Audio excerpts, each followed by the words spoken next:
Hey guys, welcome back to another T3 Thursdays Tactical Tip.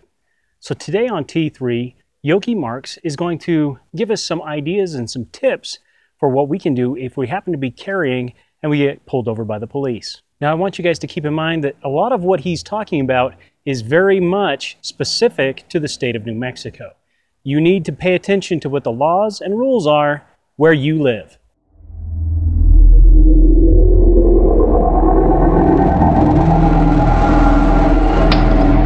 Welcome back to Thursday's Tactical Tip.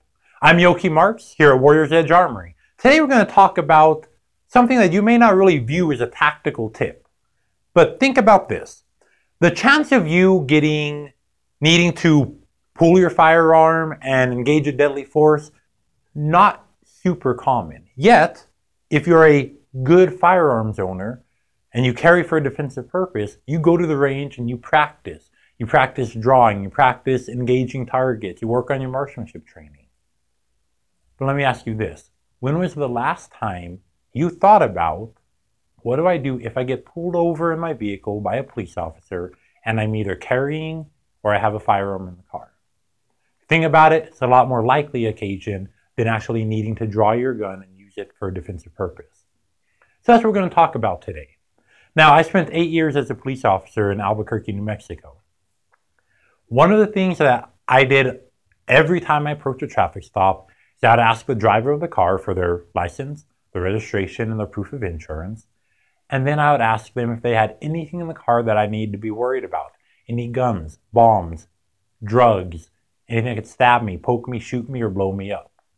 The people who answered, oh yes, I have a handgun in the glove box. Typically, those weren't the people I had to worry about. They were being honest. They probably weren't going to then turn and shoot me. But what are your rights and what should you do? It's very important that you look at your state and local laws. Ask your local police department, because there are states that if you have a concealed carry permit, you must inform the officer when he pulls you over if you are carrying a firearm. If that is your state law, obey your state law. Here in New Mexico, we don't have that. If your vehicle is an extension of your home, you can carry concealed in it even without a permit. You can have 27 guns spread out all over the car, perfectly legal. You can legally have it in your home. You can legally have it in your vehicle as well. So what do you do? From my experience and my training, this is what I recommend. Again, remember, look at your local and state laws, talk to the officers in your city or town to help form your decisions. If you get pulled over by a police officer, what I recommend, have your license, registration, insurance ready, hold them in one hand, both hands on the steering wheel, window already down on both the passenger and driver's side. When the officer approaches and asks you any questions, you can hand them the information. And then if he asks you, do you have a firearm? Answer honestly, yes, I do. Typically, the officer will then ask where it is, why. Some of them ask why you have it. What you need to remember is this. The officer just wants to get home at the end of the night. If you're being polite, you are not being rude, you're not yelling at the officer, you're not being a threat to the officer probably isn't too worried about you. Keeping your hands where the officer can see them, not reaching for things after you inform them that there's a firearm in the vehicle is a smart thing to do. From that point on, it really becomes a personal choice about what happens and what the officer decides to do. I knew when I was a police officer, if someone told me they had a firearm in the car, I would just tell them, hi, thank you for letting me know that. Please don't reach for it at any time during this stop. And if you can please just keep your hands where I can see them, I'll be back with you in a few minutes. I'll then check their information, issue a citation if need be, and send them on their way. But what do you do if the officer says, where's it at? Oh, it's in the glove box? Okay, well, I'm going to go ahead and take the firearm. I'll give it back to you at the end of the stop. It's very important to know what your rights are. If you are not a threat to the officer, and you are legally in possession of the firearm, then the officer doesn't have the legal right to seize your property.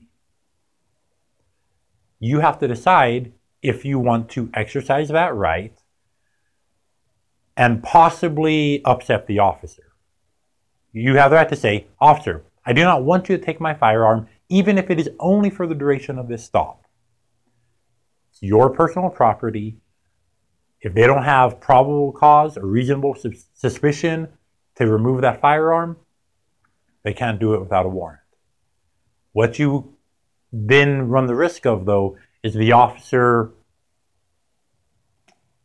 becoming upset and doing ridiculous things. Most officers won't do this. What I did if someone had a firearm in the car and I wasn't comfortable with them close to the firearm, I would simply say, "Okay, firearms in the car, perfect. I'm going to have you step out of the car, sit on the trunk of your car, and I'll be right back with you." I'd pull whoever's in the car out, have them sit there, issue the citations if need be, and then send them on their way. It's important to know what your local and state laws are, but it's also important to recognize that you do have constitutionally protected rights. You get to choose when to give up those rights or not. Be knowledgeable. Look at what your laws are. Read up on the Constitution. Do your homework. Don't trust what someone says on the internet. You need to do the research yourself. The main things to remember: if you get pulled over by a police officer and you do have a firearm with you, go ahead, keep your hands where the officer can see them, and then inform them if they ask, "Yes, I do have a firearm, it is over here," and from there, you decide how much of your rights you're willing to give away for that. Again, I'm Yoki Maurx with the Warrior's Edge Armory, and look forward to seeing you next week. Be sure to come back next week. Yoki and I are going to be back out at the range taking some shots. If you guys enjoyed this video, be sure to like and share it, and you can always subscribe by clicking on the bullet. Until next time, take care and be safe.